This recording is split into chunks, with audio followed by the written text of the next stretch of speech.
So it's a pleasure to have you here today. Thanks for joining us. You're welcome to the Access Health Workshop with the theme Balancing Wellness, a Holistic Guide for All. We promise it's going to be a very informative and insightful session. We're about to start. I know we've all had breakfast. But for us to kick us off this morning, would like to invite Jeremiah to take us with the national anthem. Can we all rise, please?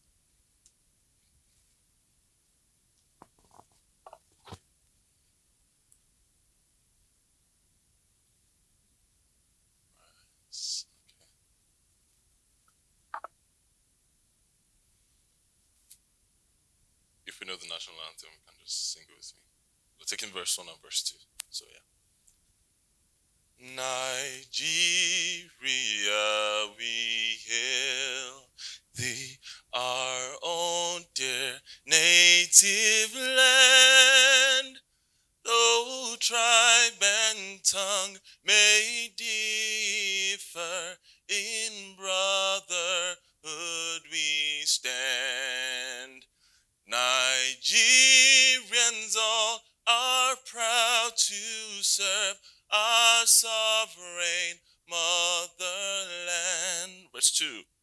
Our flag shall be a symbol that truth and justice reign in peace or battle honored, and this we count as gain.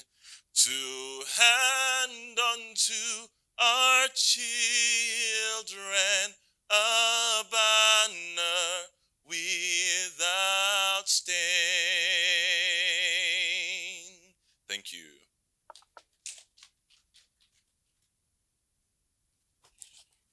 Thank you so much, Jeremiah.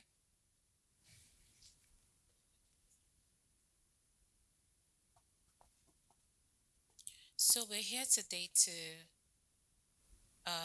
gain knowledge, gain insight on various health issues that affect us. We know that we work in a fast paced work environment, and even to our external customers who are here, we know that the nature of hustle and bustle that Lagos presents is one that, if one is not very deliberate in terms of health, taking your health very seriously, the adverse effects could be a lot. So, aside from your daily duties, it's important for you to really be very deliberate about your health, um, regular checkups. And that is one of the reasons why we at Access, we are very, very intentional about the health and well-being of not just our colleagues, not just our staff, but our customers and the community wherein we operate. To take us further, I would like to invite someone quite special for a spoken word performance, basically to re-emphasize the reason why we are having sessions like this today. Can we have a round of applause for Messi Uneze? A round of applause for her, please.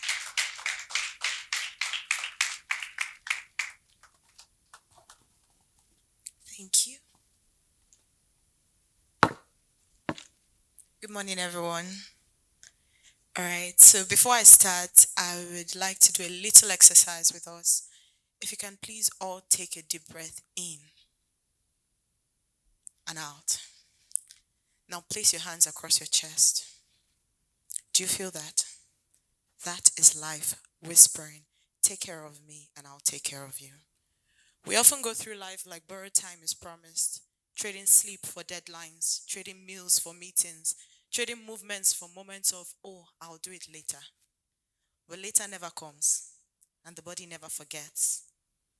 You lock your doors and guard your pay, but do you protect your heart the same way?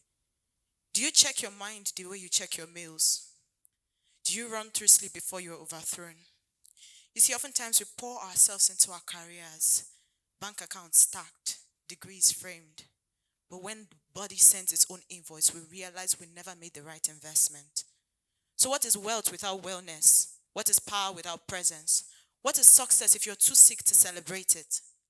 You see, we often treat health like it's an option or not a foundation, like our bodies are machines, like rest is for the weak, like self care is a luxury and not a necessity of itself. You see, your health is your greatest currency. Your health is your greatest currency. Your mind is your passport to possibilities, not just the absence of sickness, but the presence of strength in itself.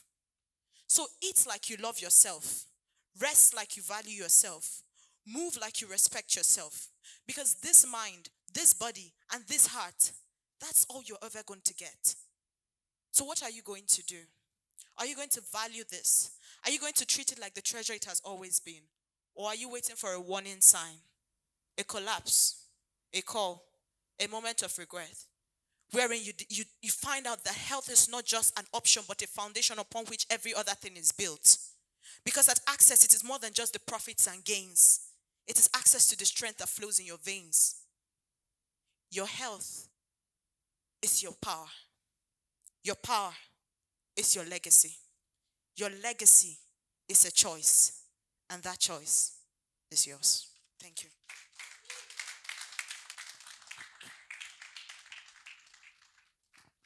Thank you so much, Missy. How many of us agree that our health is our legacy? Awesome.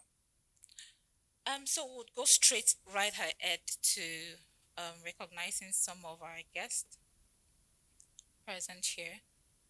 I would start in-house and then would move on to our external guests. We have in our midst the head of communication African subsidiaries, Barbara Ezefe. A round of applause for her, please. We also have in our midst, I think I saw him. I have my group head in our midst, the Chief Communication Officer, Access Holdings PLC, Amici Okobi. A round of applause for him, please. I know we have quite a number of people joining us online. We recognize you and we say welcome and thanks for joining us. We have in our midst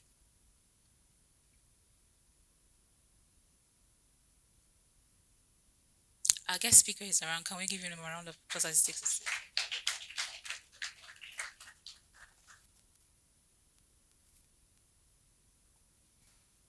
I would like to recognize the presence of our keynote speaker today, Professor Kingsley Ekweme. A round of applause for him, please.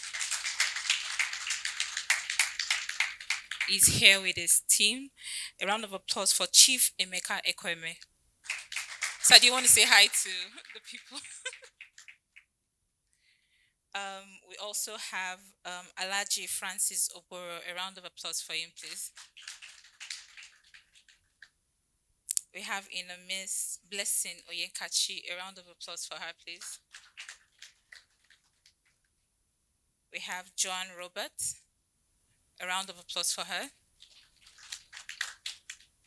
Last but not the least, we have Olajide Opeyemi. A round of applause for him, please.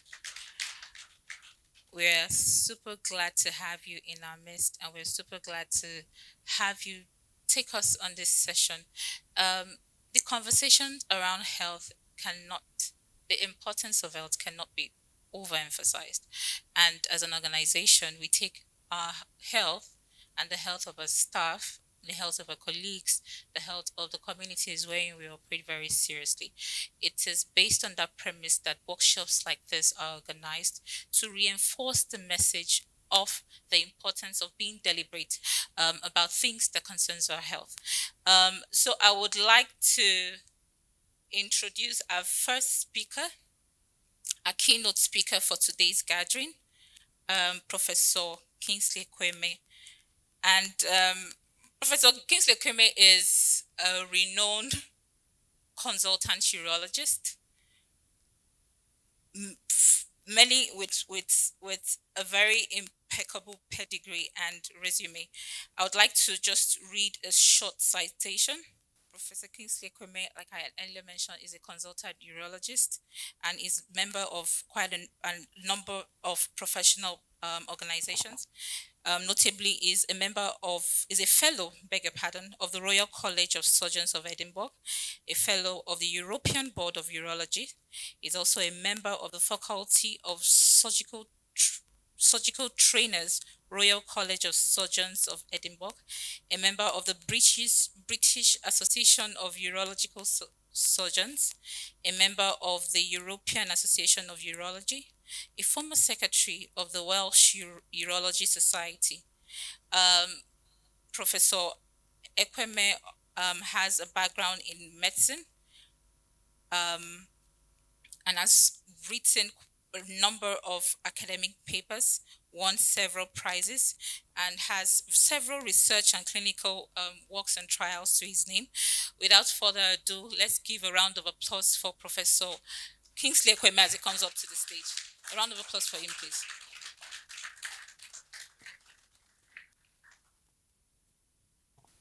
Thank you to Esther for the long citation and introduction. I think she's very kind to me. But I thought that I should ask a question today in my talk, and hopefully we can answer the questions and make sense out of it. So, can we conquer prostate cancer? Is it possible to conquer it? I hope we can. I hope we can answer the question. Next slide, please. So I have 5 objectives today. For the first one is that I'm going to tell you about prostate cancer. I will also tell you what I did. I'll tell you what I continue to do. And I will tell you about my pet project, the TPC. And hopefully, finally, I can stimulate you to join me to conquer prostate cancer. Next slide, please. So there's no doubt, and that's why all of you are here, that prostate cancer is a public health concern. If you look at the paper by Bray in 2018, 1.3 million new cases of prostate cancer was diagnosed in 2018. And of those, nearly 360,000 died. Now look at the chart on the right-hand side of the slide. And you have the blue ones on the left and the red one on the right. The blue ones represent the number of new cases of prostate cancer in the countries or regions specified on the chart. And the red ones are the number of men who have died from prostate cancer. I highlighted in red arrows the regions and countries I want you to focus on. So if you look at the big blue bars, you will see that the countries of Europe, Asia, Americas, all the first world countries, Australia, they have very big bars showing that they have high incidence of prostate cancer because we diagnose it in those countries. But that's not what I'm interested in. If you look at the ones I've highlighted in arrows, the red bar is larger in those countries. From the top arrow is the Caribbean. The second arrow is South Africa. The next one is Western Africa. You can see that even though they are reporting lower cases in all those places, the mortality, which is the death from prostate cancer, is significantly higher in those areas. Next slide, please. And if you come to Europe, it's the same story. In 2018, same 2018, 450,000 new cases of prostate cancer was diagnosed. And you can see that over 100,000 died of prostate cancer.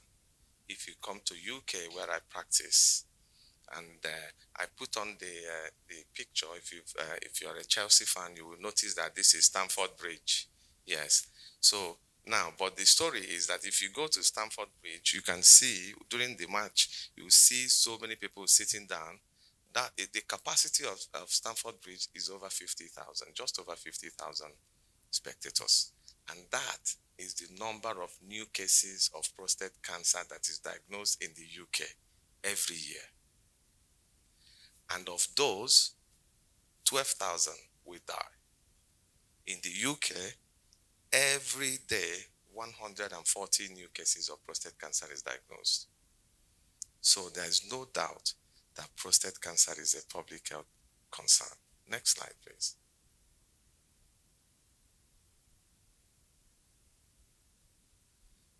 Next slide. And what about Nigeria, our country? Well, the data in Nigeria is very poor, as you can imagine. But we have some available information that gives us an insight into what's happening in Nigeria. And those information that we have paints a very dark picture. All you need to do is to look around you in this room. There is hardly anybody that will not know somebody that is suffering from prostate issues or who has had prostate cancer, families or people that actually died from prostate cancer in this room alone. Next slide, please. Previously in my talk, which you might have seen on the internet, I've spoken about the concentration, the dense concentration of prostate cancer in Lagos alone compared to Europe. So now let's go to the southeast. I picked out two papers. This one is by Ugumba and then Nabugu in 2022. They reported on 331 men. And you can see the first sign, their median PSA. I will tell you about PSA in the next few slides. But this is the blood test that you do that can identify somebody who potentially will have prostate cancer. Now, the normal value of PSA should be less than 4. Now, if you look at this paper by Ugumba, you will see that their average PSA of those patients is 28. Already, that is 700% higher than normal. So you're not surprised to see the two details that I marked in red at the bottom of the screen on the left. 98% of these men presented to the doctor with symptom of prostate. Only 2% came just because they wanted to check themselves. That's called screening. 98% symptoms. Go to the next slide, please. This is from Abakaliki in Ebonyi State by Ajape. They looked at 73 men who came with prostate cancer. All of them, 100%, all of them presented with symptoms. And if you look again, their average PSA, this is even worse. You're all bankers, you can do the mathematics, but it's 85, the average PSA of these individuals. Worst information, they all had bilateral orchidectomy. Orchidectomy is removal of testicles. 40% of these men had their testicles removed. You can imagine the psychological destruction of a man when he loses his testicle. All right? So if you have symptoms with prostate cancer, it's bad news. It's spread. You want to find prostate cancer when you're normal, you have no symptom.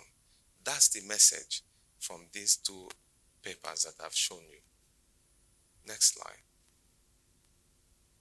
I purposely left this slide blank so you can look at me.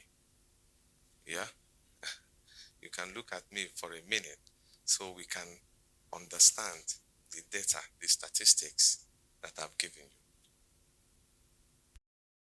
Scenario where 98% of the men are presenting with symptoms rather than screening. You don't want to have symptoms. If you have back pain and it's from your prostate, it has spread. If you don't even identify it, you're taking paracetamol and all those tablets, it will progress. It will enter your spinal cord. It will cut it off. You will become crippled. You can't walk. That's what happens. That's the end stage of prostate cancer. I've had men here. I know you're saying God forbid, but I've had men come to me in wheelchairs and they can't walk, and they thought it was somebody in their village that did it to them, but no, it's prostate. It's prostate cancer. So now, how about the economic burden of prostate cancer? You look at the slide. This to show you how much does it cost to treat prostate cancer. Now, this paper, I like it so much, is by Robin, and Robin is an American, and he looked at the cost of treating prostate cancer, and this was in 2006, nearly 20 years ago. 179 million euros was spent in Europe on prostate cancer. I can assure you that this is quadrupled by now. But if you look at the cost analysis per patient, if you're a patient and you go for screening and you find prostate cancer and treat it, it's costing you $10,000 to do it. You'll be alive. Every year you go for checkup and things, you're looking at about $2,000 every year in continued care. But look at the last information. If your cancer has spread, you're spending $33,600 every year. It has gone up 300%. But the bad news is that this is end of life. Because if you have metastatic or prostate cancer that has spread, your life expectancy goes from normal, if we find it early and cure it, to less than 5 years. When I was doing research a few years ago, many years ago now, the life expectancy of a man who has metastatic prostate cancer was 18 months, 1.5 years. Now, it has improved to 5 years. But let's talk about Nigeria, because to improve it to 5 years, you need drugs. Go to the next slide, please. So this is a paper from Germany by Kress, and he looked at the cost per month for controlling prostate cancer when it has spread, cost per month. And look, cabazitaxel is a chemotherapy that we use to treat and control prostate cancer that has spread.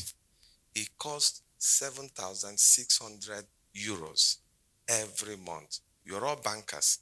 I know that euro is 1,700 naira for 1 euro.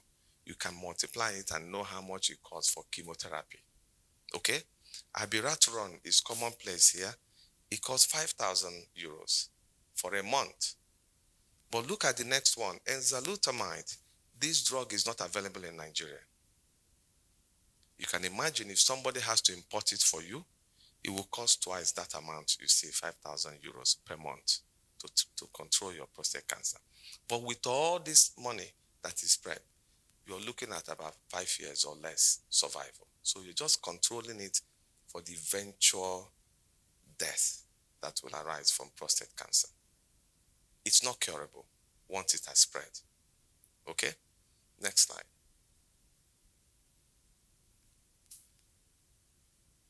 I think now we've moved from the bleak picture of prostate cancer and we go to what we need to do. So what are the causes of prostate cancer? People ask me a lot, and I'm trying to preempt all the questions I might be asked after this talk. There is no known cause for prostate cancer. We have risk factors. And number one risk factor is family history of prostate cancer. If you have a member of your family, your father, your brother, uncle, first-line relatives with prostate cancer, you're 3 times likely to have prostate cancer. Not only that, you're likely to develop it 7 years before the normal individual without a family history. You will develop it early. The youngest person I've treated in Nigeria was born 1978. His father died of prostate cancer. So family history is important. Now, these days, we can check the genes and actually find out if you have a family history of prostate cancer. It's called BRCA1 and BRCA2 genes. The same genes that you find in breast cancer is what you find in prostate cancer in those clusters that have run in families. And it's very common in Nigeria because many, and especially when people don't know what killed their fathers, sometimes they were younger when the father died. Okay? And we're beginning to find people coming and researching and seeing that, oh, he was suffering from prostate related condition. So the peak age for prostate cancer is between 60 to 65 years. But if you have family history, you're developing it in your 50s, in your 40s, many years before the normal population. Being black is a risk factor, unfortunately. If you're a black man, I'm sorry to tell you that if you're black, you're twice more likely to develop prostate cancer than a white person. Okay? Unfortunately, we don't know the reason why, but just, it doesn't matter if you bleach your skin and turn white. It's black. It's all in the genes, in the blood. All right? Age, as I've mentioned, the peak age of prostate cancer is 60. So as you're getting older, you're more likely to get prostate cancer. You don't find prostate cancer in a 20-year-old. Okay? And autopsy studies and cadaver studies, all those studies have shown that by the time a man turns 30 years, the prostate begins to get big. And that's when all the androgens begin to drive the growth of prostate. Okay? Next slide. And I know you're going to ask me about more risk factors. So this is obesity. If you're big, it's likely that you're going to develop prostate cancer, especially if you have what we call metabolic syndrome. And metabolic syndrome, if you get a tape that the tailors use, if you tape it around your waist at the level of your belly button, and it's over 102 centimeters, there's evidence that you're likely to develop prostate cancer at that. Okay, so there's association. There's association with waist size of over 102 centimeters. A lot of other conditions have been studied. Diabetes and metformin is an important drug for diabetes, but there is no evidence that it helps in prostate cancer in any way. Cholesterol and statins. One study showed that statins, if you're taking statin, actually that the incidence of prostate cancer in those groups is lower than the average population. And all these things are, we're looking back at studies that have been published before and looking at men that were on this particular type of drug and trying to understand if there's any difference in incidence of prostate cancer in those. So it's not confirmatory, it does not work. Next slide. Can you prevent prostate cancer is another question that you're going to ask me. I want to beat you to it. So I've listed all these things on the table. Alcohol, tomato. Tomato is this one. I have people come to me and they mandate their wives every morning to make a big bowl of tomato. They are drinking it and say it does not work. Okay, it's been studied extensively and does not work. Vitamins, you can take all the multivitamins. Nigerians consume a lot of all these supplements and things. They're incredibly expensive, they don't work. So it's been studied, there is no association. There is no data to say anything specific prevents prostate cancer. No, it does not exist. Soursop is very expensive in Nigeria now because men are crushing it, they're drinking it. Some are plucking the leaves now and crushing it and drinking. It does not work. But there are associations. And these are all associations. I'm not saying that if you are bored, you should start panicking. But there is evidence that bored men tend to have a high risk of prostate cancer death. I'm sorry.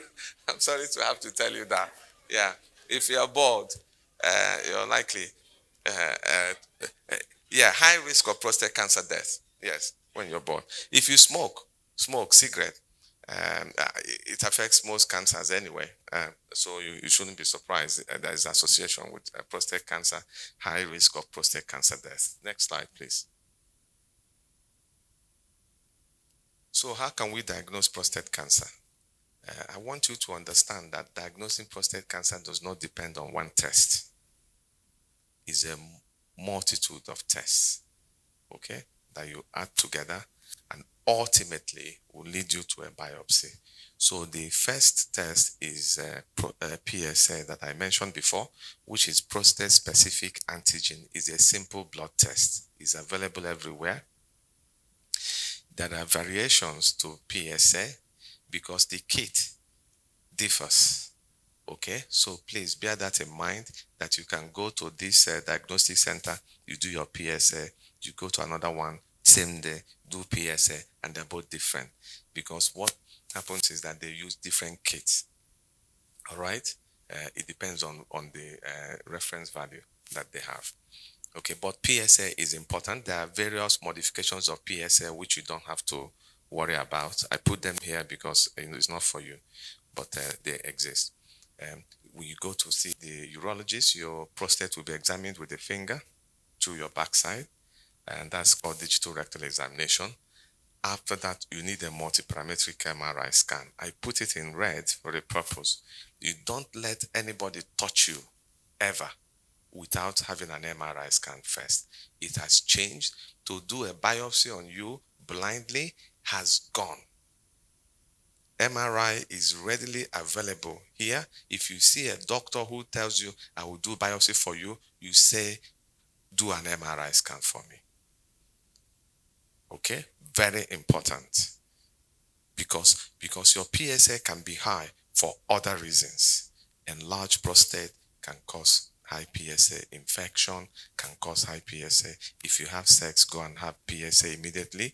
It will cause a high PSA. If you have sex and you have to have PSA, wait for 3 days or 4 days at least before you have it. If you're doing gym and you're bicycle riding in the gym cycle, your PSA is going to be high.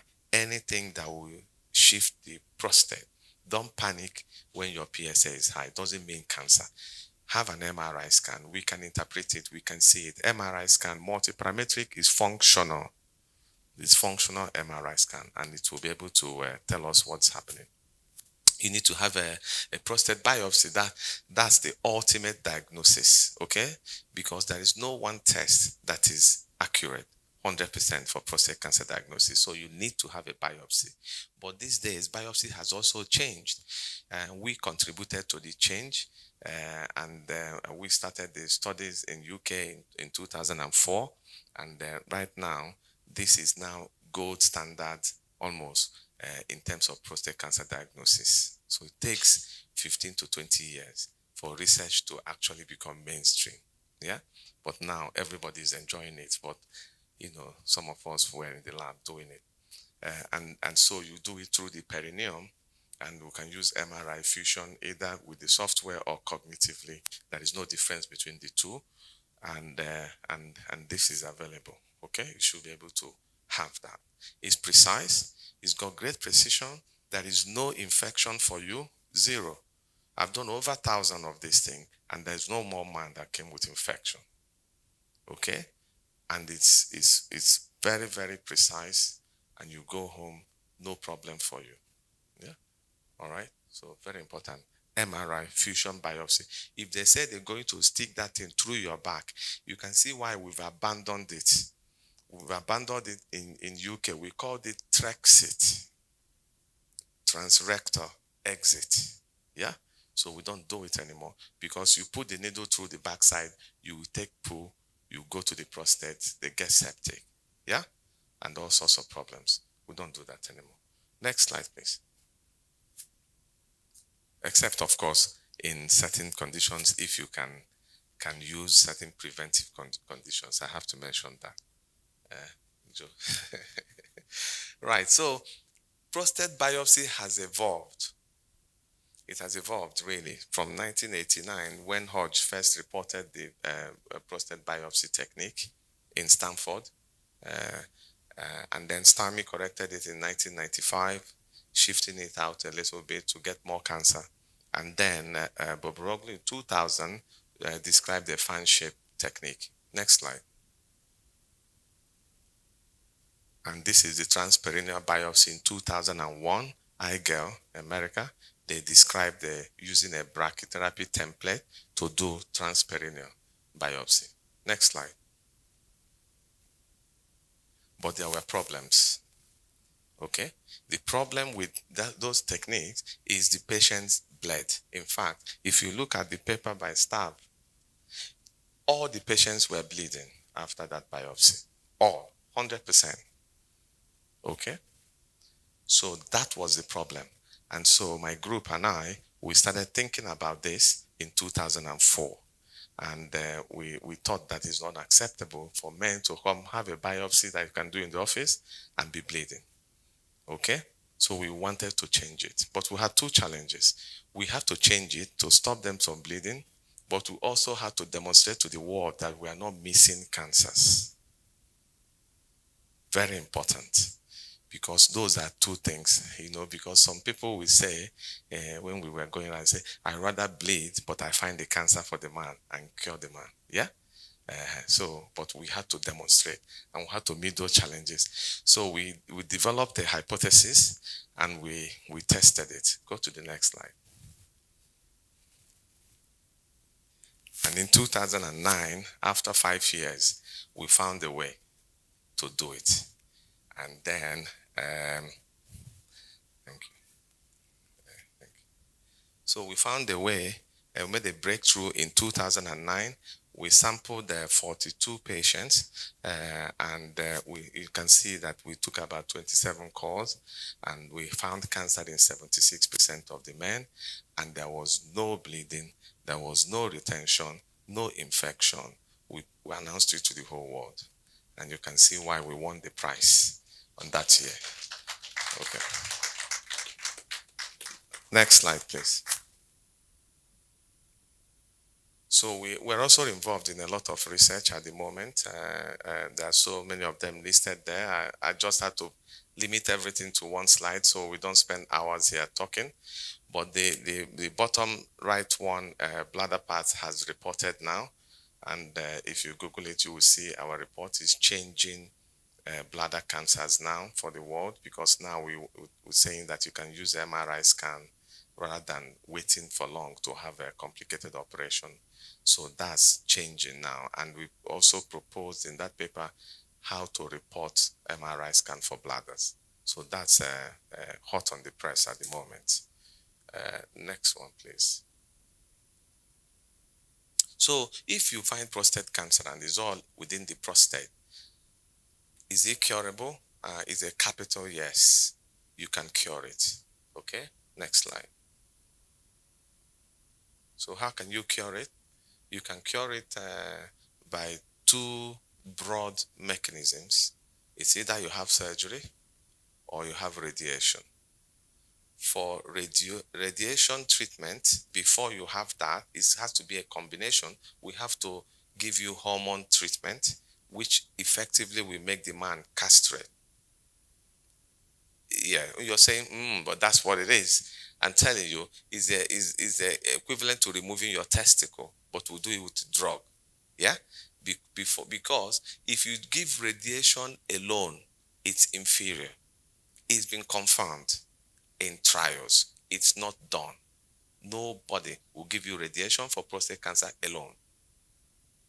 You must have the hormone because combination is better. Okay, good. So that you can now understand why a lot of men will not want to have it. They rather come to me for surgery. All right. So, but I just have to mention it to you so that you're aware what radiation entails. I can expand that if you think is necessary in your questions. But let's go to the next slide, please. So, how about surgery? How do you perform it? I've listed the way to perform surgery for prostate cancer on the slide. You've got one that is minimally invasive, and there are two categories of that. You've got one that is robotic, and you have laparoscopic, which is conventional. I put the other one, open radical prostatectomy. I'm afraid for surgeons in Nigeria who continue to do open radical prostatectomy, we don't do it anymore. In fact, in UK, we don't even teach it. All right? There is no prostate you cannot remove with keyhole surgery. No. All right? If you find any prostate difficult with keyhole surgery, bad news. You can open the patient from head to toe. you will not succeed. So it's been abandoned for multiple reasons. You don't see functional recovery is poor, bleeding is a lot, wound infection, patient will stay in hospital for weeks compared to one night stay. Next slide, please. So in 2022, we arrived in Nigeria and performed the first laparoscopic prostatectomy with one night stay here. Next slide, please. And that's the picture of a prostate after it's been removed. I put it here because a lot of you will be wondering how does prostate look when it's actually removed. And I put two to show you that prostates have different shapes and sizes. Yeah, the one on the left is bigger than the one on the right. But you can see that thing that is like a pedunculated part of the prostate for the left one. That is actually growing into the bladder of the patient and blocking him from peeing. So, but it's completely removed, and those patients are very, very, very fine. Some of them wanted to be here today, but I didn't know if I had I could have flooded this room with all of them to come and tell you how happy they are. Next slide, please. So in Nigeria, we have done a lot. When I prepared this 160, but I think we're close to 200. And the average length of stay is 1 night. And there's no blood transfusion. Recovery is super fast, and you go back to your work.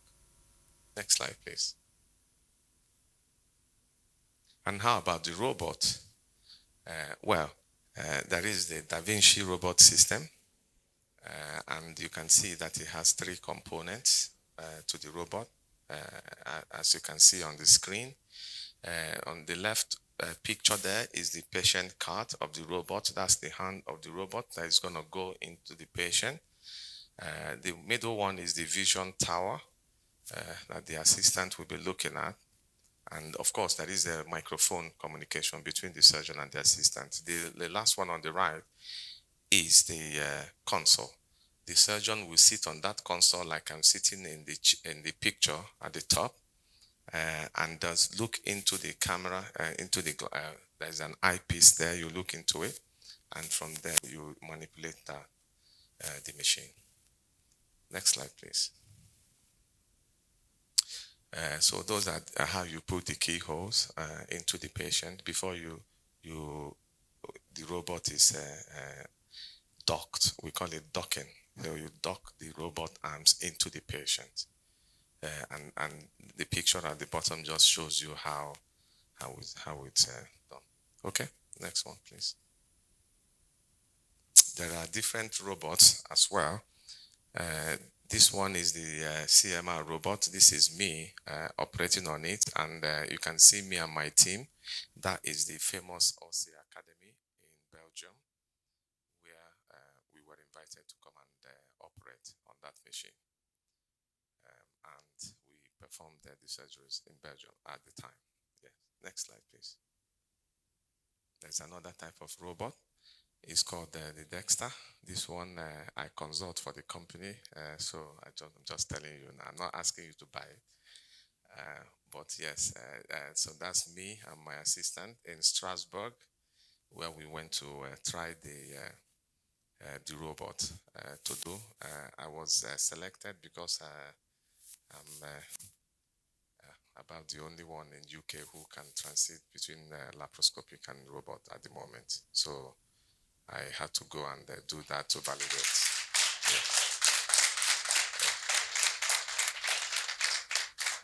Yeah. So if you notice on those robots, both robots, you can see that wearing goggles is not because I'm doing shakara. It's because the goggles actually is the 3D glass that you have to wear, and it converts the image to 3 dimension for you. Okay? But the most advanced surgical robot in the world is the Da Vinci robot. By far the most advanced. There is nothing like it. So you don't need goggles. You don't need goggles. You're just looking and you're seeing everything. It's got 7 degrees of freedom. And what that means, you see your shoulder is 3 degrees of freedom movement, your elbow is 1 degree, and your wrist is 3 degrees. So it imitates human arm. That's what it means, the 7 degrees of freedom. It's got advanced arms and 3 times magnification. That is second to none. When you look at it and you see it, I think you change your life. Next slide. Um, and so we decided that we have to create something like that in Lagos. And we've developed the prostate clinic in Nigeria, and is a center of excellence for robotic and laparoscopic surgery. And that's the address, and we have a website which has just gone live, I'm told. And I can confirm to you that we have a Da Vinci robot system installed in that place for our country. We're very proud of that. We're very proud of that. So we should be able to offer robotic, which is the cutting edge, state of the art surgeries for our people, with all our partners. Next one, please. I think I have an amateur video of 1 minute to show you, to see how the robot is worked, just to give you an idea of what I'm talking about. So that's where we are in theater. This is Liverpool, and you can see inside the patient. That's the video. You can see the robot arms already docked into the patient, and everything is good. That's the console, surgeon's console that I told you. You can see the foot pedals are lighting up. You can control everything like you're driving in space. It's beautiful. It's the best thing ever. And that's me, yours truly, sitting down there, happy. If you phone me, I will stop, pick up your phone, talk to you, no problem. And everything is done. You can go have coffee, come back and do it. As you're moving the joystick, you're operating, and it's all very nice, seamless. Is all there, and everybody is happy. If you talk there, your assistant will hear it because there is a microphone, and she'll be hearing it, live. So Joanne and I have been doing these things all over the place. So yes, I think it's just an amateur video to show you what it is. Next slide, please.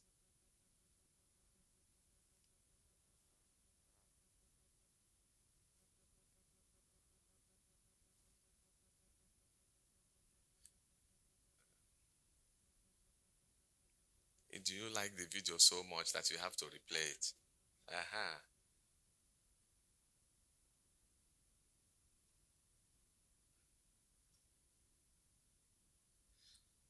So I think it's time for us to summarize this and say, what should you do? What should you do today if you're concerned? You should do your PSA. But there are 3. I try to put 3, subhead into that. If you have a family history of prostate cancer, this is the information I want you to get out of this room. If you have a family history of prostate cancer, your father, brother, uncles, relatives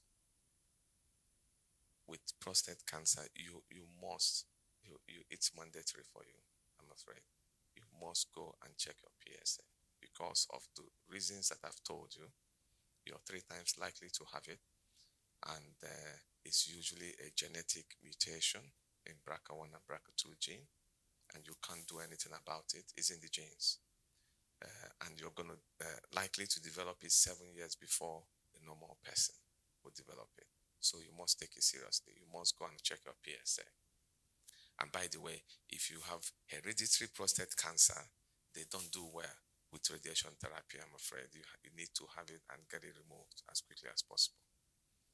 If you're having urinary symptoms, waking up at night to wee 5, 6, 7 times at night, that is a problem. Don't postpone it. It could be the only sign that you get. Nocturia is particularly important symptom, which is waking up at night. Okay, unprovoked. It's not like you drank champagne before you went to bed. You're waking up so many times. You need to get these things checked. So I strongly recommend that you have it checked. You should consider if you have no symptom and you're over 50 years old and you're black. I'm sorry, but that's what it is. Yes. So you should consider that. Um, Having your PSA done. If you have a PSA, don't forget that a raised PSA does not equate to cancer. It's just isolating you to be looked at. And of course, we now know that some studies coming out now. There's one that's been done by Caroline Moore in UCL, London, in men with normal PSAs, and they were subjected to MRI scans, and half of them had advanced prostate cancer, because we know that already, that if you have a normal PSA with prostate cancer, it's aggressive. Aggressive prostate cancer does not produce PSA. So don't let a normal PSA deceive you. If you have symptom, you need to see a proper urologist that understands that you need an MRI scan. Okay? Good. So you need to see a urologist, get examines, multiparametric MRI scan I've mentioned, and then I've mentioned diffusion biopsy of the prostate using MRI, either with the software or cognitively. There is no difference in that. So that's what you need to do. Next slide. I think that we are there. So I'd like to acknowledge all the people I've worked with over the years, always the research, many of them on that have retired, but research never dies. You always have to recognize the work that's been done, and those people are very important. And I also recognize my team here. They've been introduced before, and my brother and my chairman, because without them, you always will be a lesser man. So thank you. Thank you very much.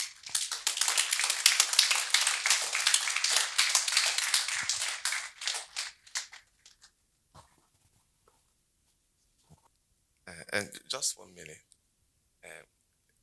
I've been asked to mention something. I know it's prostate.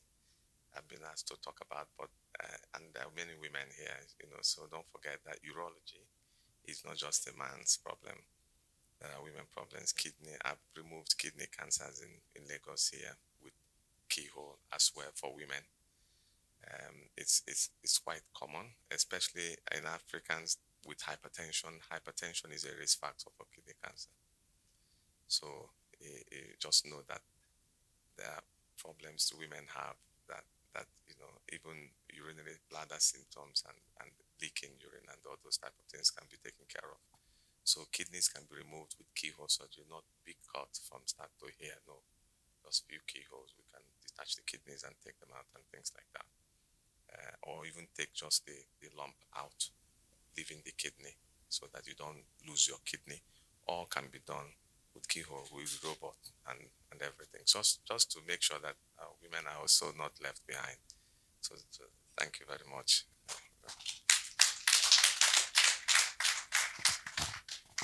Thank you so much, Prof. We have questions, as you would expect. And just before we let you, okay. If you have a question in the room, can I see your hands, please? Awesome. Yes, but we have questions from our participant online. I'll just take this one.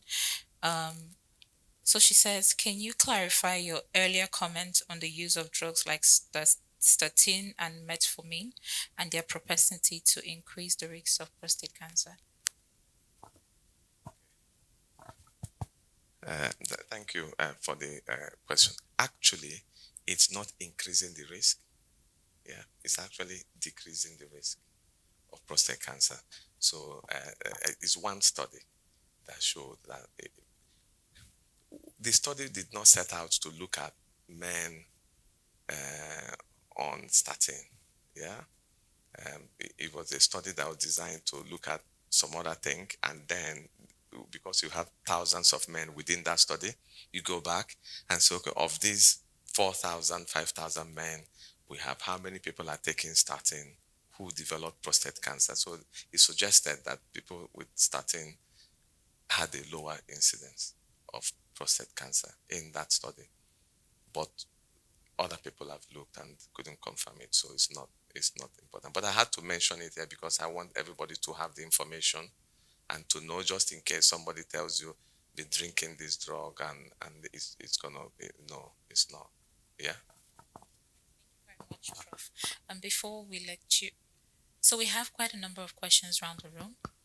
Okay. I'll start with the gentleman to my. Okay. This one. Okay. Let's start with the gentleman. All right, thank you very much. Thank you so much for your presentation. Highly appreciated. My question is based on your experience, right? Do you think there's a relationship between the frequency of ejaculation or copulation and the risk of one having prostate cancer? Very good question. I get asked this thing everywhere in Nigeria. You remember the Met Club? Yes. Do you know, I wish that was true, because I know that a lot of men will not have prostate cancer. Yeah. Um, unfortunately, that's not true. You can ejaculate all you like. There is no mechanism for that. And the more you ejaculate, the more you have spermatogenesis. It will come up again. You can't ejaculate everything out. It's impossible. You can't catch up. So it's not true, unfortunately. But you have to enjoy your life anyway. All right. Next question. Next person. Okay. Um, Thank you very much for this quite insightful section. I just want to ask two questions. First, Choma is my name. Choma is my name. I have two questions. First one, if you've checked your PSA, MRI scan is done, a surgery is done. At what point do you say you have cancer? Because sometimes you said something, it could be an enlarged prostate, but you still be asked to do the surgery. So at what point do you say this is cancer? That's one. And then secondly, at what point do you say the symptoms that you're seeing is okay? Just answer this first. Okay. So you said surgery. There are two types of surgery in the prostate. Yeah. Don't forget, I focused on prostate cancer because that's what kills a lot of men. Yeah. But there are other benign conditions of the prostate. So let's say benign enlargement of the prostate that makes a man stop weeing, have a catheter, and carry catheter bags up and down. Yeah? Okay? And those ones can be easily taken care of. We've got the technologies to do that. Okay? And those surgeries are completely different from the prostate. And I think I have to mention that laser surgery, because I see advertisements on the street. Yeah, laser surgery is only for enlarged prostate, not for cancer. If you do it for cancer, it's wrong, and the patient will develop metastasis. Okay, so I had to mention that because I've seen a lot of patients that that's complained. So if you have a raised PSA MRI scan and there is a suspicion within the prostate that there might be cancer, MRI scan grading is into 1 to 5. If it's 1 and 2, it's normal, benign. 3, they're not sure. 4 and 5, cancer. So if you say it's called 5 or 4, you need a biopsy, because biopsy is the gold standard for confirmation. You don't have prostate cancer until it's biopsy proven. You must have a biopsy. And certainly, I hope nobody is removing a man's prostate without a biopsy confirmation. That is negligence. That is it's not done. We can't remove prostate without confirmation of cancer. And when I mean it's total removal of the prostate, but you can remove part of the prostate for enlarged prostate. That is completely different operation as well. So biopsy is the next thing after MRI. Okay. Yeah. Um,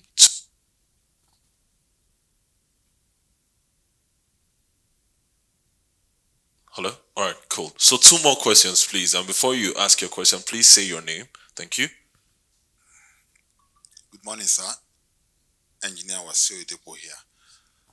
Thank you for the lecture. It's just a pity that enough information was not given in the invitation about the specific topic to be discussed because I had symptoms, so I went for screening.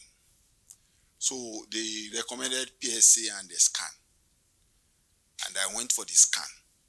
So they now said the person that did it said there was no problem with the prostate. You understand me? So I then said, well, since the scan didn't show any problem, why should I go for the PSA again? So my question is this: is it compulsory for me? Because I see that PSA seems to be the bottom line, the entry line, something. So do you think it's compulsory I go for the PSA, or what is should be the next step? Understand me? Not family history of prostate, but I lost my mom to cancer. So could this also be a risk factor? So thank you very much. Right. So I don't know what kind of scan you had because most Nigerians, it might not be MRI scan. It might be the one, a gel. They put a gel on your tummy and use a probe on your tummy to be going around like this. I think that might be the scan that you had. Because, yes, exactly. Because that's the scan that most Nigerians have. And that's useless in terms of prostate. You need to have a multi-parametric MRI scan. And certainly, if you have a high PSA, you really should have an MRI scan. Yeah? Okay. PSA, you must have, you told me you had a PSA, then had a scan. No, they recommended.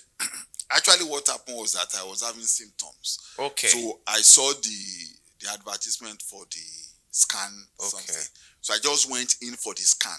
Right. So it was when I did the scan Yes. that they now referred me to the doctor. He was now saying maybe I should have a PSA. You must have it's Okay. clear on the presentation. If you have Okay. symptom, you need to have a PSA. Okay. Yes. Okay. Every Thank you very man much. with symptom should have a PSA as a baseline. You must have that. Yeah. Okay. And it should be that way around rather than scan and they tell you because they will always tell you the prostate is normal. So even that scan you had is operator dependent.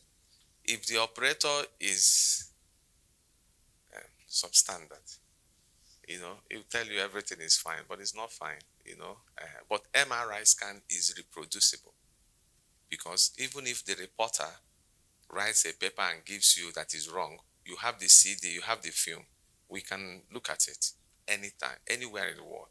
So that is more important than anything. Yeah.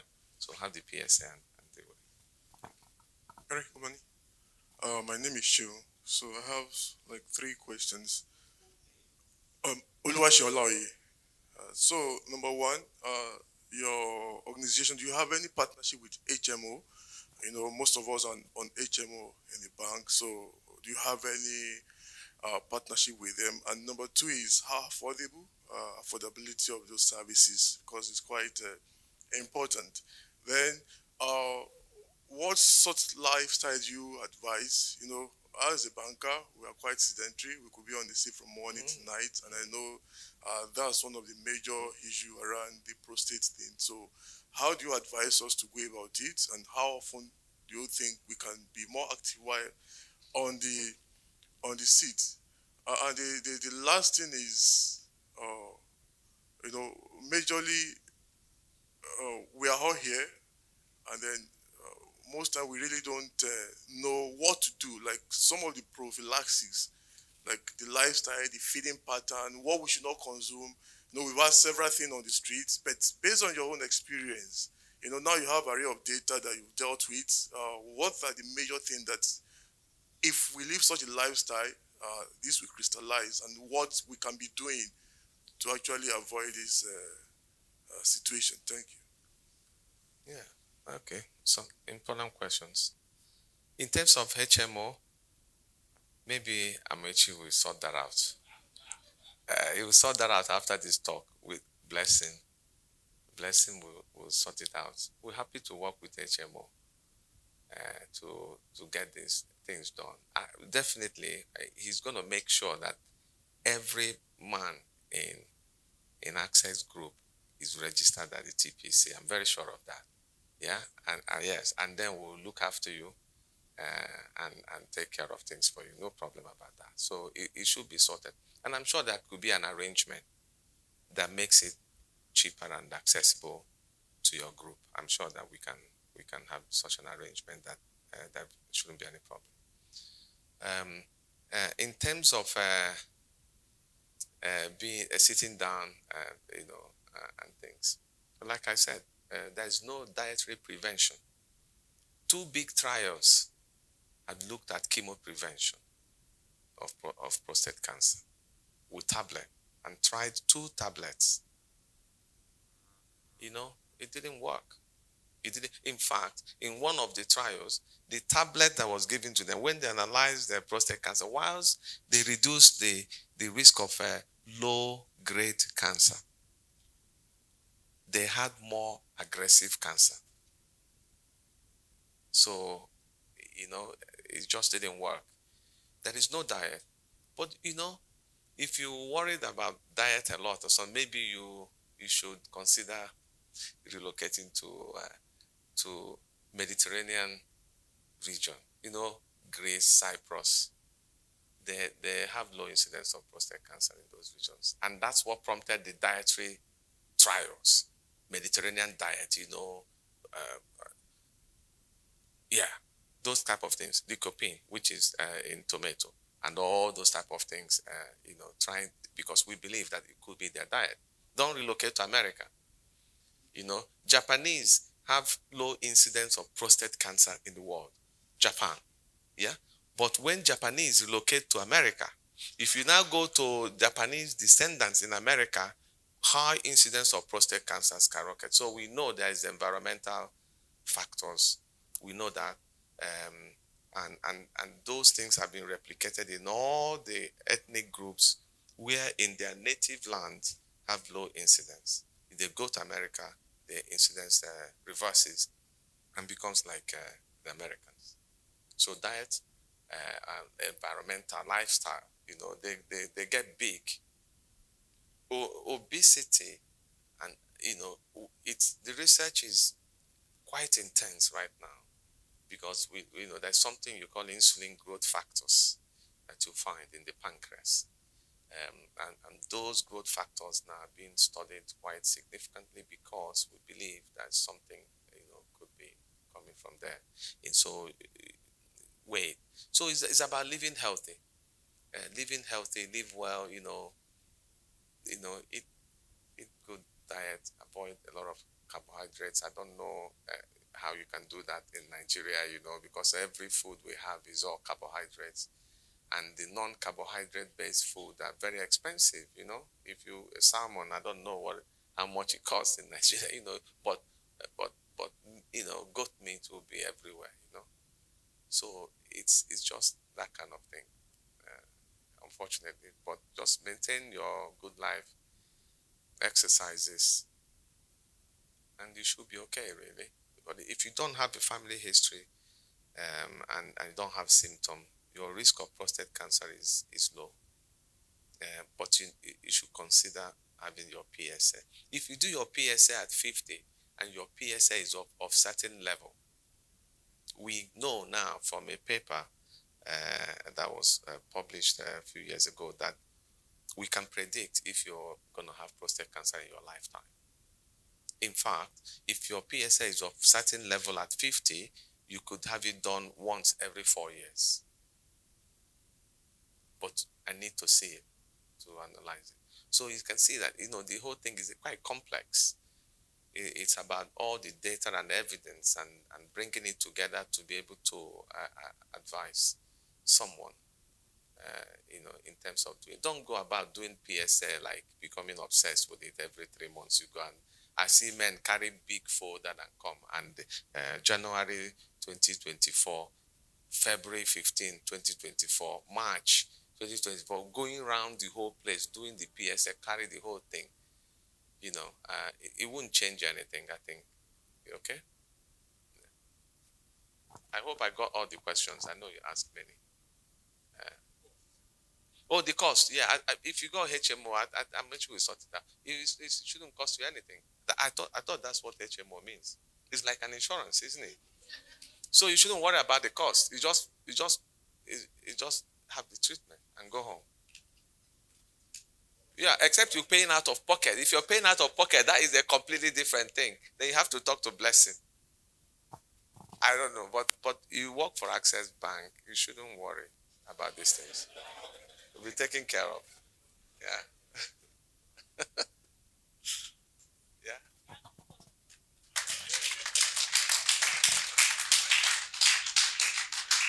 Yes, sir, for the time being. Thank you very much, sir. I think that deserves another round of applause.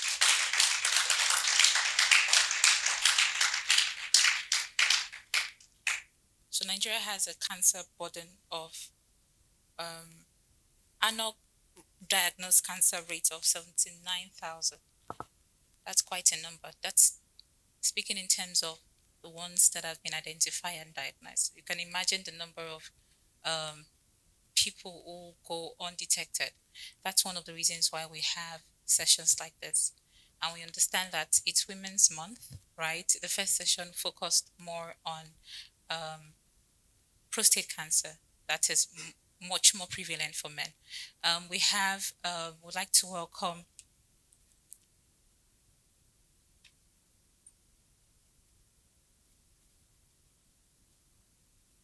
to welcome Tarila Adjoesi, who will take us on a session on women-related cancer. A round of applause for her, please.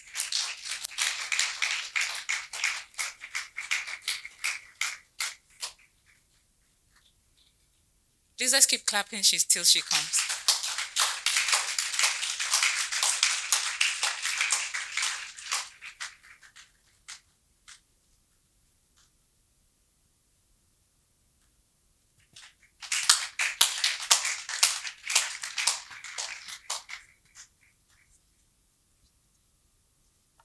All right, good morning, people of Access Group. Um, Good morning. Thank you for having me. My name is Dr. Tarila Adresi, and I'm with AXA Mansard Insurance. Before I continue, I'd like to acknowledge Professor Ekweme. It was great listening to you, sir, and seeing the beautiful job you've done. Thank you, sir. And again, thanks for having me. I'm just going to see if they can have my slides projected. Just to wait a little for that.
Okay. Hi, that was the update. Should I wait or just start? Okay, great. So as not to take too much of our time, um, I've been asked to discuss cancer in women, and I'm going to just write on some of the things Professor Ekweme said, because I'm not sure if I got the name correctly. Because when it comes to cancer, some of the causes are similar. All right, so basically, when you think of cancer, cancer is essentially when the body cells in the body, we all have cells in our body. Cells make up different parts of our body, right? So cancer is when these cells grow uncontrollably. When they spread to other parts of the body, in some cases, that's when it becomes metastatic, right? So it can start from one point of your body and grow to other places. And it can be benign, which is a form of cancer that is, you can say, not dangerous, one that can be controlled easily, or malignant, that is the type that now goes to other parts of the body. All right, I actually have a picture in my slide that I would have loved everyone to see, but since we don't have time for that, we'll just move on quickly.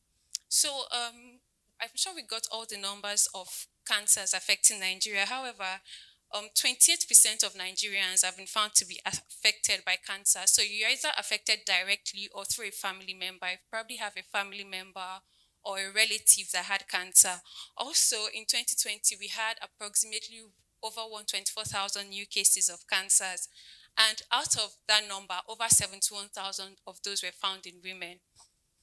Right, then also cancer leads to over 72,000 deaths, and out of that 72,000 deaths in females, we have over 40,000 deaths due to cancer. And when we think of cancers in female, breast cancers is the most common. It comprises of over 38% of the new cases that we see, followed by cervical cancer. Now, when we think of cancers in women, we tend to streamline it just to the cancers affecting the female reproductive system. So you can say the cervical cancer, ovarian cancer, uterine cancer. Then we can add the breast cancer. However, breast cancer also affects men in a very few cases.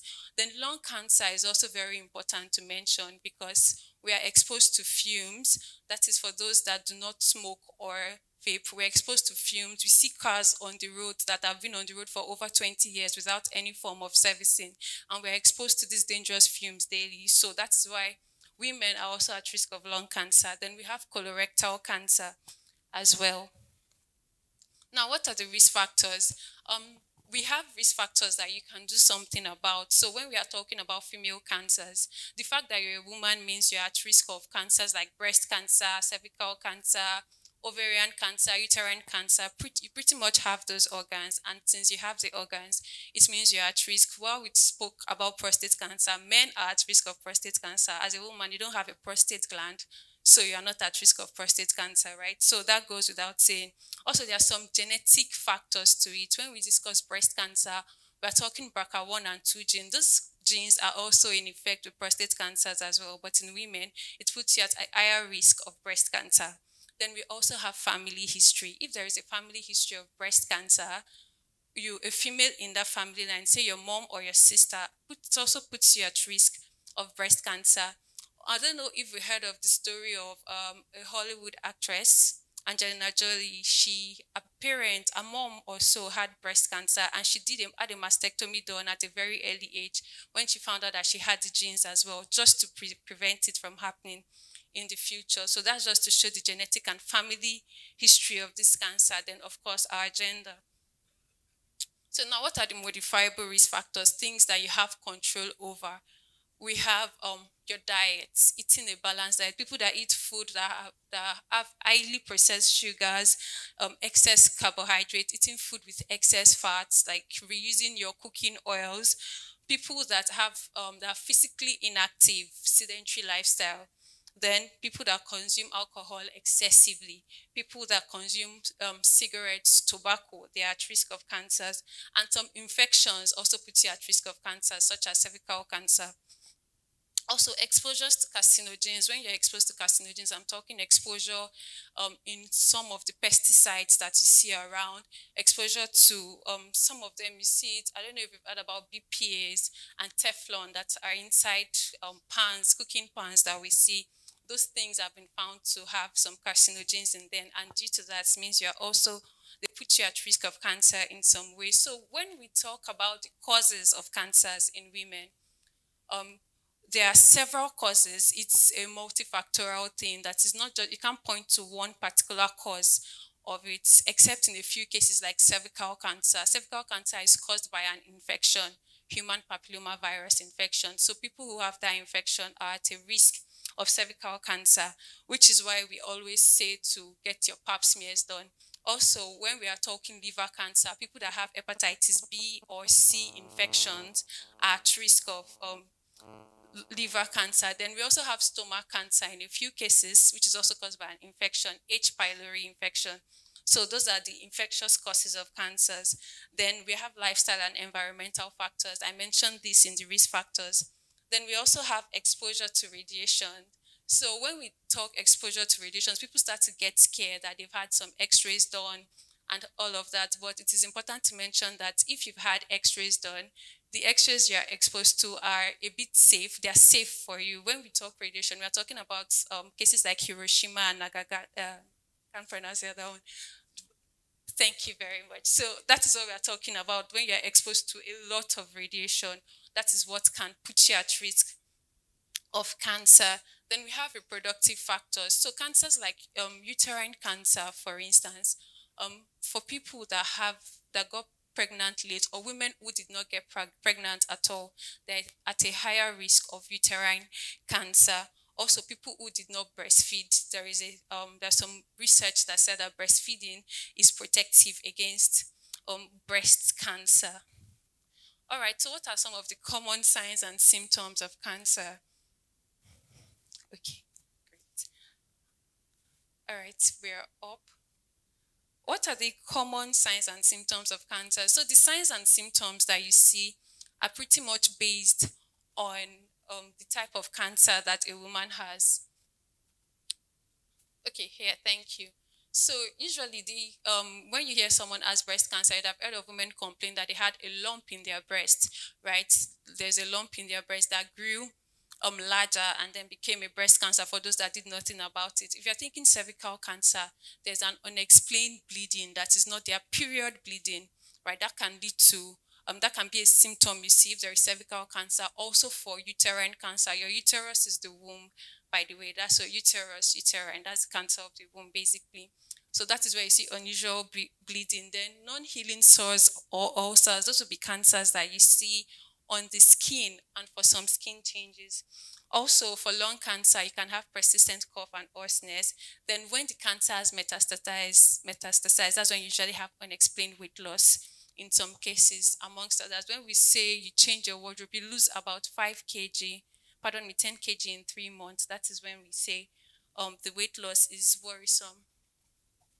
All right, now what can we do to prevent cancer? We've spoken about many of the scary things that comes with cancers, but in women, like I said, we have different cancers, and I was just giving a broad topic on cancers in women, so I can't really touch much on them. But then we're going to talk about some things you can do for each cancer. So for breast cancer, remember I said breast cancer can start with a lump in the breast. So a self-breast examination, it's something that you should do. For the women here, how many of you know how to do a self-breast examination? Hands. Okay, those are very few hands. Can you please go to the next slide? All right, so a way to prevent and to also catch breast cancer early, do a self-breast examination at least once a month, right? What you could do is divide your breasts mentally into 4 quadrants, 4 groups, basically like do a cross in the middle, then check each area, and then finally the nipple. This picture shows it perfectly. When you are looking at it, you are looking for any skin changes, and then when you put your hand on to palpate, you're palpating for lumps. You're doing it top to bottom, going all over the breast areas. You're not just sticking to one place. And when you do this regularly, you tend to know your breast. And when you know that when there is any change that has occurred, you can pick it up immediately and do something about it. Okay. Also, when it comes to breast cancer, something else you should do is get your mammograms done, mammograms or breast ultrasounds in this case. So we like to say for women under 35, they should do breast ultrasounds because our breasts are a little denser compared to women that have gone over 35 and up to 40s. So have a breast ultrasound done if you've had a breast lump in the past or if you have a family history of breast cancer. Also get a mammogram done for those that are over 40 because then the breast is less dense, and people who have had this done, we've seen significant changes in the amount of breast cancer peaked, and it has reduced the mortality of breast cancer. All right, then for cervical cancer, we say to get your vaccination. So for people who are under 26 and can get tests done, okay, great, can get their tests done, you can get your human papillomavirus vaccines. You can have them, have the different doses. So you just go to meet your doctor, let your doctor know your doctor is going to examine you, test you for the virus, and if it's not there, they'll let you know if you can get the vaccine at that point. Then for those that are older, it's important to get pap smears done at least once every 3 years. If you're at risk, get it. You can get it done every year. With cervical cancer does not just grow overnight, right? You tend to see women in their 40s or 50s come down with cervical cancer. However, it is something that takes up to 20 years to get to that point. It's so people who are at risk of cervical cancer, people who get infected, of course, and usually the major form of infection or transmission of the virus is sexually. So people who have had early exposure to sex or people who have had multiple sexual partners, because you can only speak to yourself in most cases. You can't speak for others, are the ones at risk of cervical cancer. So getting pap smears done regularly reduces your risk of getting cervical cancer in the future. I've heard of a story of a 26-year-old who just had a pap smear done after childbirth. She just did it incidentally. She wasn't planning to do it. And they saw some abnormal areas then, and she just had it like they killed the process at that point in time. So it's important to get your tests done as regularly as possible. Those are two common cancers that I would say that these are the things you can do to prevent them. So I will talk a bit on endometrial cancer, which is also known as uterine cancer, right? One of the things that cause that is people who do not get pregnant, people who have late pregnancies, and people who have PCOS. Essentially, the uterus continues to grow and is not shedding. I think Esther mentioned something about you guys wanting to know a bit about PCOS. So PCOS is a risk factor for uterine cancer in this case because what happens in PCOS is there is an irregular bleeding. Sorry, it's not in the slide. There is irregular bleeding. Person, you're not having your periods regularly. Then there is increase in the male hormones that you are producing, and there is also multiple cysts in the ovaries. When this happens, people who do not get that treated and just go about with their irregular periods or even no periods, the uterine lining continues to grow. And when with that, we call it hyperplasia, it just continues to increase in size. When that happens, the person is at a future risk of endometrial cancer. Then ovarian cancer, people tend to say ovarian cancer is a silent killer because compared to other forms of cancer, so for instance, breast cancer, you can feel a lump in your breast. For cervical cancer, you see the blood and you know what to do about it. But with ovarian cancer, most times it is detected when it has gotten to an advanced stage. There are just very few cases where they detect it early. So we say it's a silent killer. Now, what can be done about it? I've just touched on some of the cancers that affect the female reproductive system itself. Now, it's important to screen.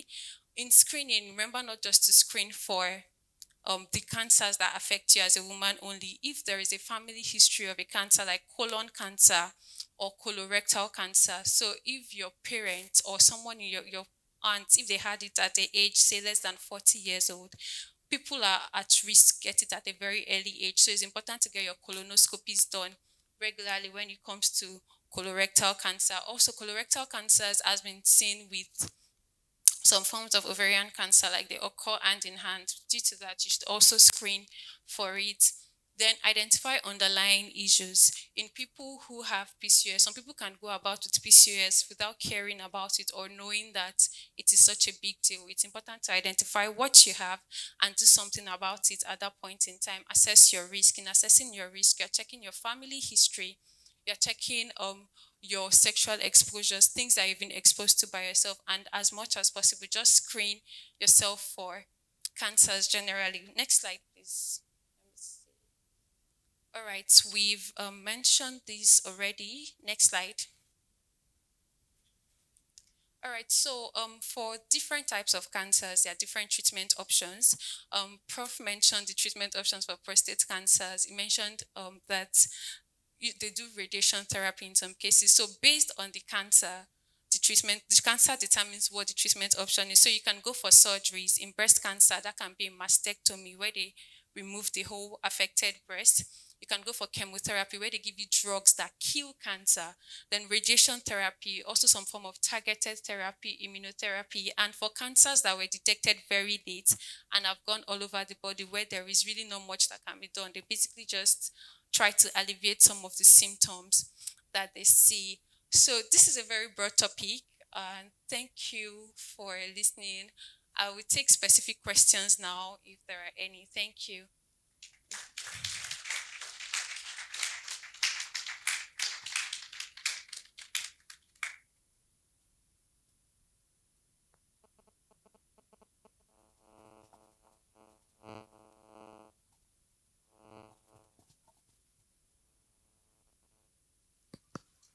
Thank you so much, Dr. Terry. Can we give her another round of applause, please?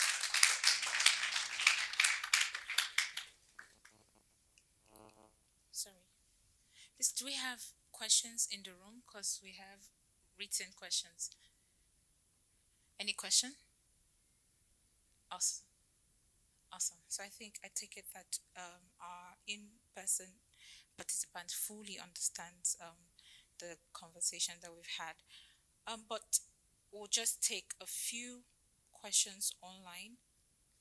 So one of the written questions was to get clarity on particularly PCOS and endometriosis, right? They want to know what lifestyle adjustments they need to make to prevent or just manage. Thank you. PCOS is becoming a common question people ask about these days because we've started to gain more.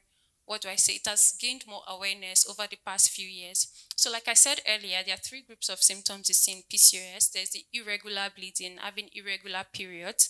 There is the increase in male hormones and some metabolic disorders. And finally, you see polycystic ovaries. That is when you do an ultrasound scan.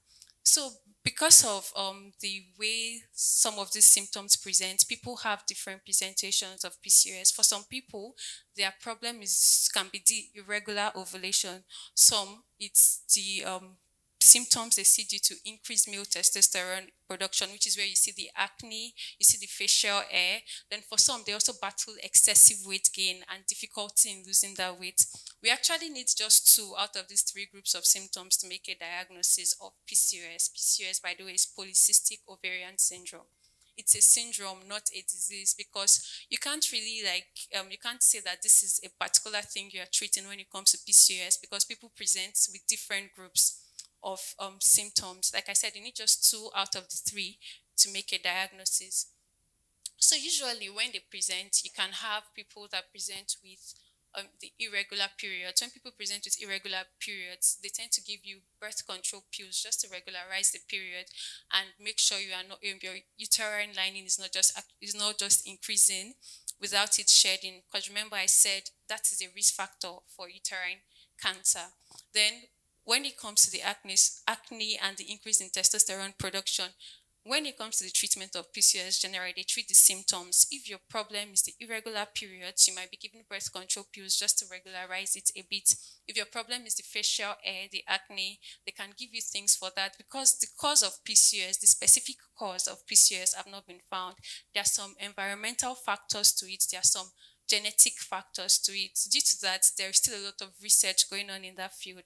However, it has been found that where people who have a healthy lifestyle, healthy in that you have physical activity, you when I say physical activity, not necessarily like you're going to the gym and all of that, but you're not like in one place at all times, and you eat healthy. Eating healthy is eating few processed food, having your fruits as recommended. And when you do that, people have been found to have lesser symptoms when they can stick to that. However, that is not the case with many people. For some people, they might even have to just get progesterone shots just to treat this. So the thing that you can do to prevent it in this case would be to just adopt a healthy lifestyle and stick to it. Because someone once told me that she tried it for 7 months, she wasn't getting any changes and just gave up. The thing with living healthy is it might not just help for that, but it's something that would help you in the future. You're a product of your decisions and your lifestyle today. Thank you very much. A round of applause. Okay. Uh, oh wow, your response is betting quite a number of questions. We'll take three. Yes. Hi everyone, my name is Joy Joyce Was, and I have a question that's okay. So, is there any relationship between high level of a specific hormone and cancer? Because while looking for something else, I found something else. So I usually had this very regular cycle, and then I thought, oh, it must be PCOS because it was like a trend thing that was going on online. And then I had to go see a gynecologist, and then he thought it was a different hormone, but I eventually found out that I had very high level of prolactin, right? And then I had to take Paludel, and then it brought it down. So everything has been normal. So I want to know, does specifically prolactin or other hormones, if it's very high, does it have any relationship with um, maybe certain cancers and Okay. that? Yeah, that's a good one. Thank you. You said your name is Joy, right? Yeah, thank you, Joy. All right, so hormones do have an association with cancer. So there are cases of increased prolactin hormones that can be associated with pituitary adenoma, right? The pituitary gland is where some hormones are sent to your ovaries. Hormones are created in the pituitary gland and they send signals to your ovaries to create estrogen. So when they get to your ovaries start to create estrogen and also produce follicles that usually help with ovulation, right? So yes, some hormones can be associated with some forms of cancers and in different levels like that. Okay. Let's take, and then we come back to you.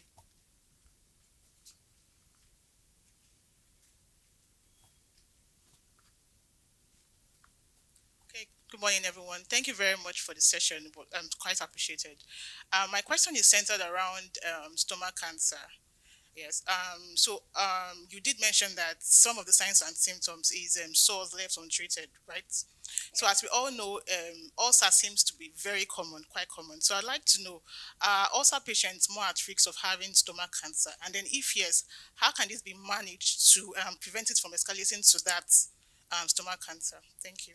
All right, thank you for your question. So, compared to some other cancers, stomach cancers aren't that common, right? However, like you said, you were correct saying that ulcers can be a risk factor of stomach cancer. But if you're managing it in that you're avoiding triggers like spicy food for some people, not starving. You know the triggers, and you take your drug. Usually, when you take the full antibiotic course to treat the H. pylori, you should usually be clear. So when due to the treatment that is available for stomach ulcer, so to speak, that are caused by H. pylori, it's usually not something to worry about later in the future. Does that answer? It? Please, when you're answering, say your name, or when you're asking your question, say your name before you ask the question. Thank you. Good morning, everyone. My name is Sarah Okafor, and my question is tilted towards a lump in the breast. Does the presence of a lump in the breast automatically mean that you have cancer? And what is the? I currently have a case of a person that have a lump in the breast, but it comes and goes. So what is that case? Like what is that scenario? What causes it and why does it like it shows up and the time when she wants to go to the clinic to check and then she doesn't see it anymore and then sometimes she has pains and then it disappears. So I want to know what that case is. Thank you. All right. Thank you for that. That's a beautiful one. So, firstly, lumps in the breast do not always indicate cancers, right? Different things can cause a lump in the breast. Sometimes it can be cyclical, right? There could be some development of some cyst based on the breast has its anatomy. So there are some phases in your menstrual cycle that can cause it to be bigger. I know there are times in your menstrual cycle where you feel your breasts are fuller and more tender, right? So in some cases like that, it can cause just like a lobe to just be bigger, and that can lead to the disappearing symptoms your friend is having. However, other lumps that you see. We call some of them fibroadenomas. It might be a breast cyst that your friend has, which is why it's disappearing. So, based on the type of lump it is, which is why when someone has a lump in the breast, if it's there for a long time, we always advise to take it out and get it checked. That is just the most important thing, but it's not necessarily a cancer. Remember, I said it can be benign or malignant. Usually, lumps seen in young people are usually benign, but make sure you get it checked. Don't just leave the lump there. But for the person that has disappearing lumps, the person can try to check if it's cyclical. That is, if it goes with her menstrual cycle, just to be sure. Oh wow. Um, can we accommodate one more question?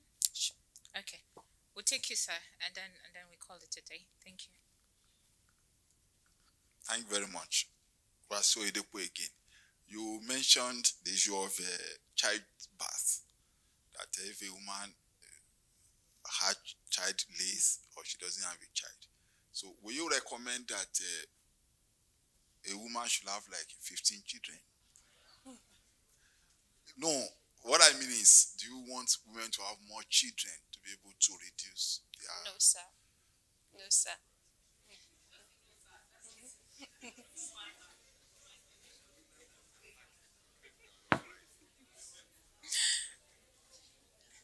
Thank you so much, Doctor. Oh wow. Okay. Grace, do you mind?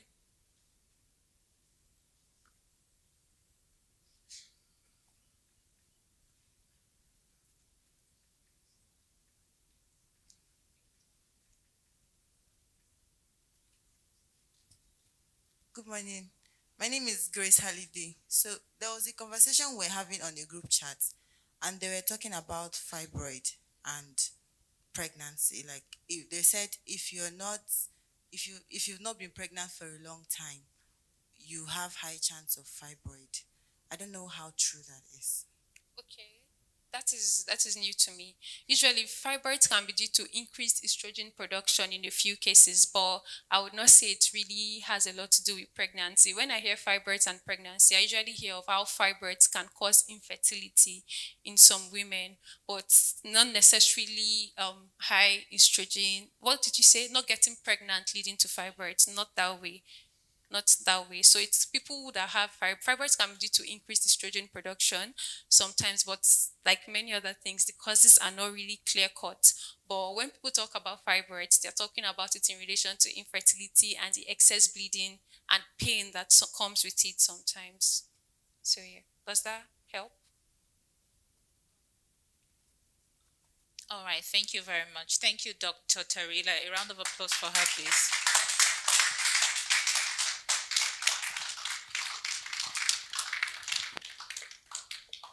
It's been an amazing session. I'm sure you would all agree.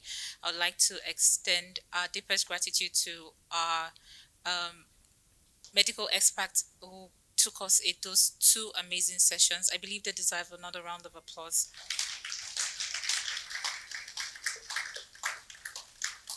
Personally, I've learned a lot on my notes of four. Thank you so much, Professor, and thank you so much, Dr. Terila. And I'd also like to say thank you to each and every one of us for attending, to our virtual participants. Thank you very much. I would like to welcome the Chief Communication Officer, Access Holdings PLC, Mr. Michio Kobe, to take us in a closing remark.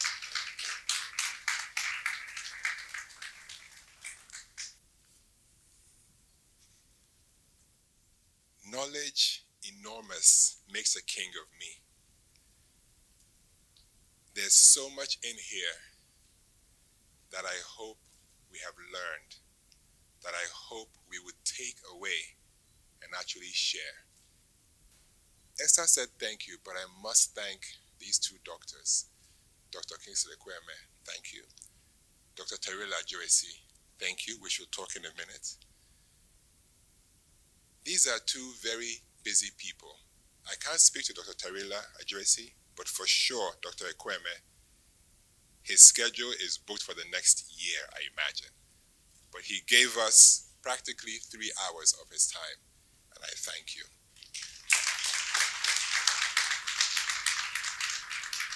As an institution, Access Group is committed to the health and well-being of our employees, of our customers, and our communities. So I have a small ask. What you've learned here today, you have to share it. You have to share it with your families, your friends, your colleagues, because the myth that, and there's a bunch of them up there, the myth that cancer is fatal must be dispelled. Prevention is indeed cure. Prevention will indeed lead to a long life, as confirmed by these two incredible human beings. What arms us is the knowledge. The Nigerian / African / human way of thinking is that if I don't know, it won't hurt me. Can we just please agree to kill that as well? It does hurt you. It hurts those who you care and love. It hurts those that are around you that have any kind of inkling.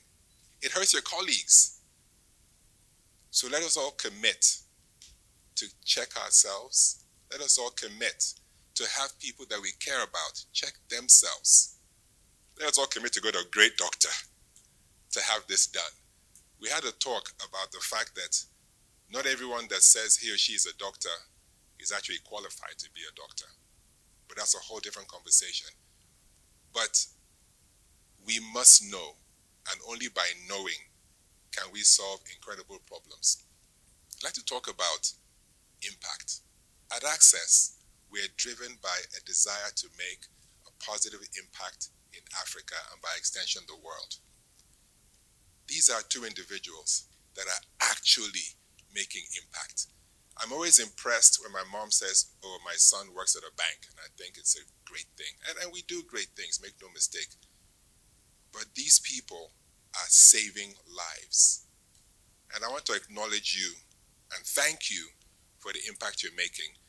Your talk on robotics, who would have thought 10, 15, 20 years ago that you can sit behind a desk and actually perform critical surgery? It's mind-blowing. It makes you wonder what will happen in 5 and 10 years. So I look forward to that. But I do thank you for that level of impact, because that's what it is. People like you tell us and tell the world that excellence does indeed come out of Nigeria and Africa. And I thank you for that. This is not meant to be a long speech, but I do have an ask. Get yourselves checked. Ladies, self-examination. Prevention is cure. Let your aura or circle of influence know what you've learned today. Do it through conversations. Do it through social. Do it. Let this trend. Let it trend that there's a doctor who performs major life-saving surgery with robotics, and he is Nigerian.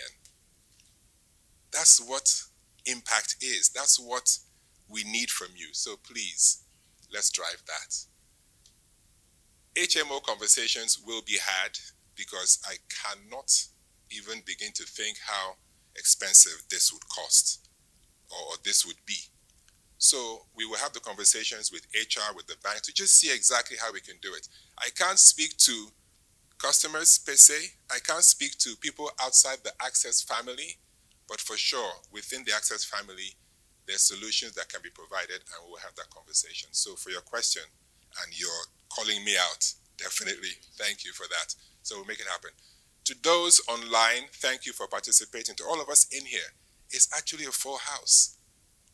So take what you've learned and share. But doctor, thank you. Doctor, thank you. And thank you all.